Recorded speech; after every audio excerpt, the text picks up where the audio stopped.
अच्छा देखो, हम लोग पहले लेक्चर तक क्या देखा था, there is a first principle of mathematical induction and second principle of mathematical induction and उसका प्रॉब्लम्स। बाकी जो एग्जांपल का प्रॉब्लम है और एक्सरसाइज का प्रॉब्लम है तुम लोग करो, नहीं होने से मुझको भेजो, ठीक है। तो आज हम लोग पढ़ेंगे वेल ऑर्डरिंग प्रिंसिपल। तो वेल ऑर्डरिंग प्रिंसिपल बोलने से पहले तुम लोग कुछ सेट पहले बोल लेता हूँ, ये तुम लोग जानते भी हो। That is N, this is the, हम लोग जानते हैं ये क्या होता है, 1 2 3 4, that is this is called the set of all natural numbers. Z 0 plus minus 1 plus minus 2 plus minus and so on, that is this is set of all integers. और क्या होता है q, ये क्या होता है, this the any numbers which can be written in the form p by q with q is non zero is called the set of all rational numbers, ठीक है। और उसके बाद आता है irrational numbers, उसका कोई अलग से तो ये नहीं है, q कॉम्प्लीमेंट बोल सकते हो। ये क्या होता है, पूरा रियल नंबर के सेट से अगर मैंने क्यू रेशनल नंबर को हटा दिया तो वो क्या होता है, इरेशनल नंबर्स, ठीक है। और एक होता है रियल नंबर। रियल नंबर क्या होता है, any numbers between which belongs to either N Z Q Q complement, सब मिलाने से कोई भी नंबर ले लो दुनिया का, सब क्या है, real number, set of all real numbers, that is which numbers lies on this real line x axis, these are called the real numbers. 0.1 1 by 2 -1 by 2 0.3 सब कुछ, ठीक है, √2 √3 सब रियल नंबर है।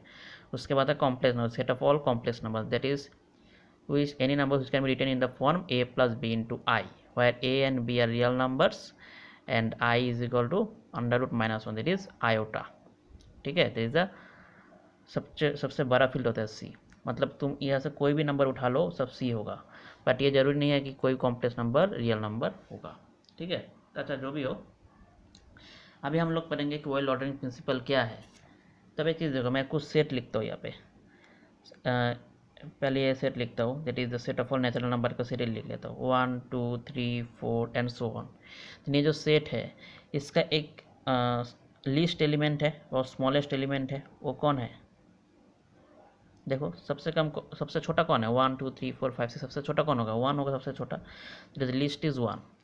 देन सपोज मैंने n का एक subset लिख लिया, कोई भी एक सबसेट ले लिया, सपोज कि 2 3 4 5 6, ये क्या है, this is a subset of natural numbers है, ठीक है। सपोज एस मैंने लिख दिया, दिन इसका लिस्ट एलिमेंट है या नहीं है, देखो लिस्ट एलिमेंट है कौन है, 2, क्योंकि 2 सबसे छोटा है पाँचों में से, दैट इज लिस्ट एलिमेंट है 2।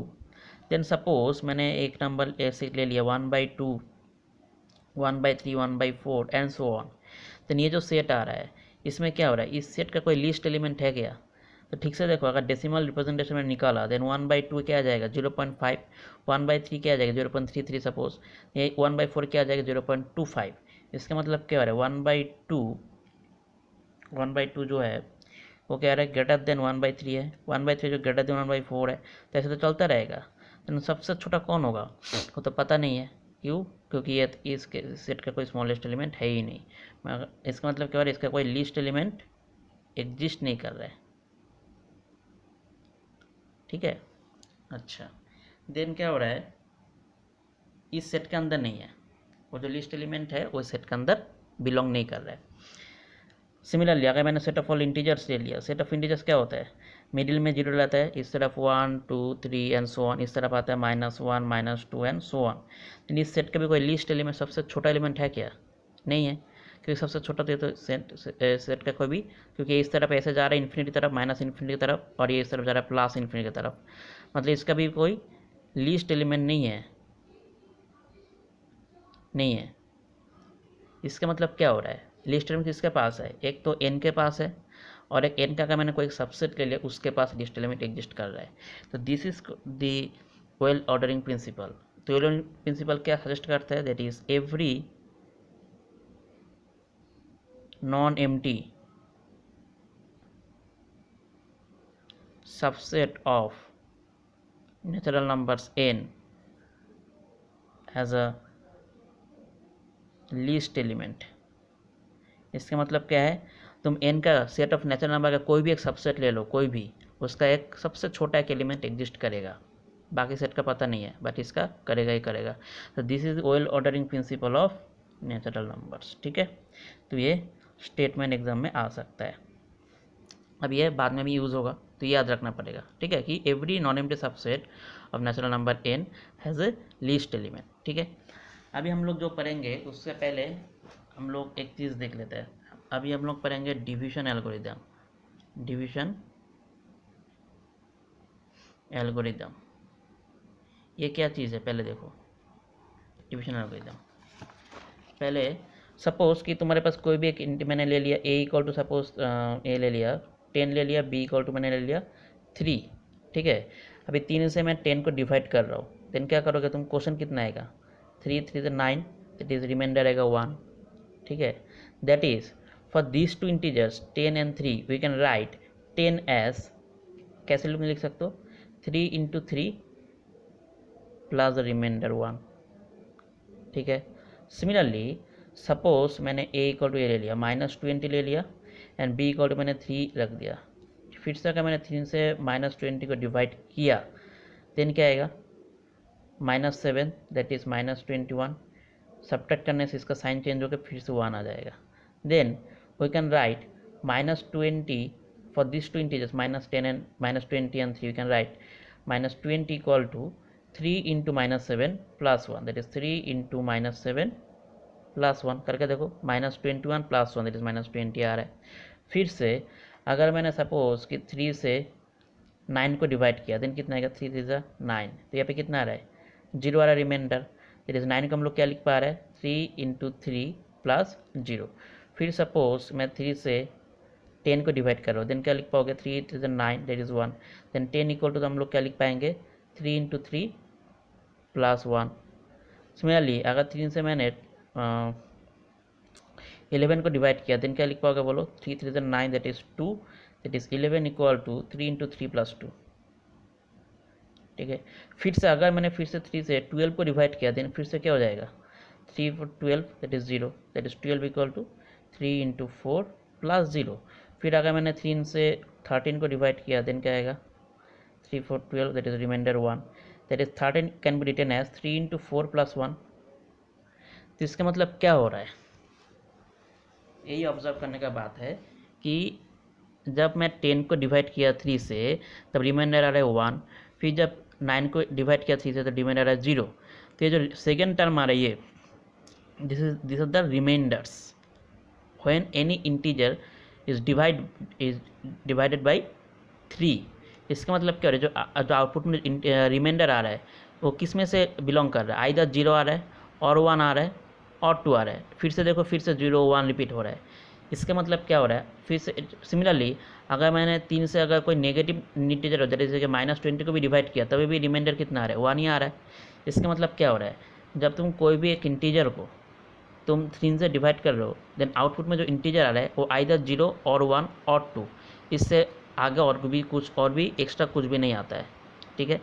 तो this is a division algorithm कि अगर कोई एक इंटीजर है ए कोई भी एक इंटीजर है, एनी इंटीजर आइदर पॉजिटिव और नेगेटिव, और b is an integer which is greater than 0, then by division algorithm we can say that there exist two integers q and r such that a equal to b into q plus r, ठीक है। That is यार b क्या होता है, b से तो मैं divide करता हूँ, देखो ये तो मैं b से डिवाइड किया, तो b is called the divisor. एक को हम लोग डिवाइड कर रहे हैं, 10 को मैं 3 से डिवाइड कर रहा हूँ, जिसको डिवाइडेंट, ठीक है। क्यू क्या है, कोशेन, मतलब इस तरफ ये जो 3 आया ये जो है क्या है, this is called the quotient. R क्या है, are is the remainder. But मैंने क्या देखा, जब मैंने 10 को 3 से, जब मैं 3 से डिवाइड कर रहा हूँ, कोई भी आइदर पॉजिटिव इंटीजर हो कि नेगेटिव इंटीजर हो, तब आउटपुट में जो रिमाइंडर आ रहा है वो आइदर 0 और 1 और 2 आ रहा है, मतलब 3 से कम आ रहा है। यहाँ से रिजल्ट क्या होता है, for any two integers a and b with b greater than 0 we can write a equal to bq plus r where r का वैल्यू कहाँ से कहाँ में लाई करेगा, 0 less than equal to r less than b। इसका मतलब क्या है, r का वैल्यू कहाँ से स्टार्ट होगा, 0 से लेकर स्टार्ट होगा, 0 से लेकर चलता रहेगा, 0 1 2 का कब तक चलेगा, b -1 तक जाएगा, b नहीं होगा। जैसे कि मैंने यहाँ पे जब 3 से डिवाइड किया, 3 से जब 10 को डिवाइड किया, तब आउटपुट में जो आया वो कितना आया था, 1 आया था, मतलब जितना भी इंटीजर को मैंने 3 से डिवाइड किया आउटपुट में रिमाइंडर आइदर 0 और 1 और 2 आ रहा है। इसका मतलब इसको हम लोग क्या लिख पाते हैं, कोई भी इंटीजर ए को अगर मैं 3 से डिवाइड करता हूँ then that exist integers Q and R such that A equal to 3q plus R. Then R के वैल्यू कहाँ से कहाँ में लाई करेगा, 0 less than equal to are less than 3। That is R के वैल्यू स्टार्ट होगा 0 से लेकर 0 1 कब तक चलेगा, 3 - 1 दैट इज़ 2 तक। यही सजेस्ट करता है। दैट इज़ कोई भी इंटीजर को अगर हम लोग बी से डिवाइड करते हैं, ठीक है, देन आउटपुट में जो रिमाइंडर आएगा आर उसका वैल्यू 0 से लेकर b-1 तक वेरी करेगा, ठीक है। सिमिलरली अगर कोई भी एक इंटीजर को अगर मैं 4 से डिवाइड किया देन क्या होगा, by division algorithm we can say that the remainders must lie between 0 less than equal to less than 4। Then in that case R के वैल्यू 0 1 2 3, मतलब रिमाइंडर का जो पॉसिबिलिटीज होगा इन दैट केस आइदर 0 होगा और 1 होगा और 2 होगा और 3 होगा। अगर मैं कोई भी इंटीजर को 4 से डिवाइड करता हूँ तो तुम चेक भी कर सकते हो। देखो मैं अगर 4 से मैं 20 को डिवाइड किया देन रिमाइंडर कितना आ रहा है 0। अगर 4 से मैंने 21 को डिवाइड किया रिमाइंडर कितना आएगा 1। अगर मैंने 4 से 22 को डिवाइड किया रिमाइंडर कितना आएगा 2। अगर 4 से मैंने 23 को डिवाइड किया देन रिमाइंडर कितना आएगा 3। अगर 4 से मैंने 24 को डिवाइड किया देन कितना आएगा, फिर से देखो रिपीट हो रहा है 0। फिर से अगर मैंने 4 से 25 को डिवाइड किया देन कितना आएगा 1। इसका मतलब क्या हो रहा है, जो रिमाइंडर आ रहा है 4 से डिवाइड करने से आइदर 0 आ रहा है और 1 आ रहा है और 2 आ रहा है और 3 आ रहा है, इसके बाहर और कोई एक्स्ट्रा एलिमेंट नहीं आएगा। दैट इज आइदर 0 आएगा और 1 आएगा और 2 आएगा और 3 आएगा। तो this is the division algorithm, ठीक है। अभी हम लोग इसको प्रूफ करेंगे। तो देखो इसका स्टेटमेंट क्या है,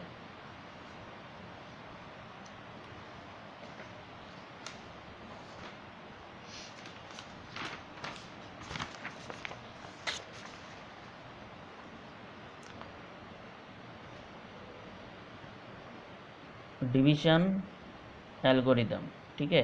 ये थोड़ा ठीक से देखना, मैं उतना डिटेल में नहीं लिखूंगा, ये तुम लोग का बुक में अवेलेबल है ये, ठीक है। तो इसका स्टेटमेंट क्या है, that is for any two integers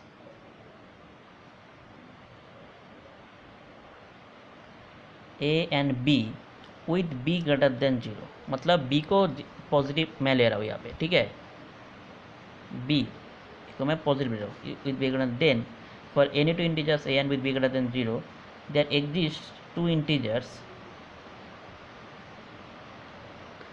q and r such that हम लोग क्या लिख पाएंगे a equal to B Q plus r, ठीक है। जहाँ पे r का जो रिमाइंडर है r इसके वैल्यू कहाँ से कहाँ में लाई करेगा 0 less than equal to less than b। ये तो मैंने अभी तुमको दिखाया, ठीक है। देन अगर मैं कोई भी इंटीजर को अगर मैंने 5 से डिवाइड करता हूँ देन उसका रिमाइंडर कहाँ से कहाँ में लाई करेगा 0 less than equal to less than 5। That is in that case the remainder are 0 1 2 3 4, इससे बाहर कोई भी पॉसिबिलिटीज नहीं आएगा, ठीक है। तभी इसका हम लोग प्रूफ देखेंगे अभी। तो प्रूफ ठीक से समझना, डिटेल में तुम लोग का बुक में किया हुआ है, ठीक है। तो देखो इससे पहले मैं क्या करना पड़ेगा, मुझे कोई भी एक सबसेट ऑफ इंटीजर्स को मुझे मैं यहाँ पे ले रहा हूँ। Let S be the subset of integers such that, अच्छा रुको एक बार,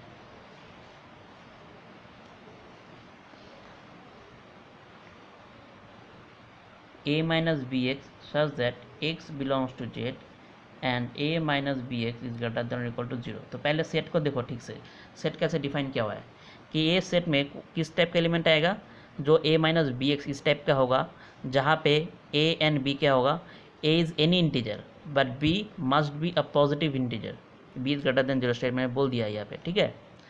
देन क्या है, यहाँ पे जो x है x कोई भी इंटीजर हो सकता है और a माइनस बी एक्स को हमेशा आइदर 0 होना पड़ेगा और 0 से बड़ा होना पड़ेगा, ठीक है। और क्या होना पड़ेगा, इसको इंटीजर होना पड़ेगा। फर्स्ट ऑफ ऑल क्या है, सबसेट ऑफ इंटीजर्स है, देन ए सेट का हर एक एलिमेंट को इंटीजर ही होना पड़ेगा बट नॉन नेगेटिव इंटीजर्स, मतलब 0 से छोटा नहीं होगा। यहाँ पे मैंने बोल दिया स्ट्रिक्टली ग्रेटर देन और इक्वल टू 0, दैट इज 0 1 2 3 4 इस टाइप का सेट यह आएगा, ठीक है।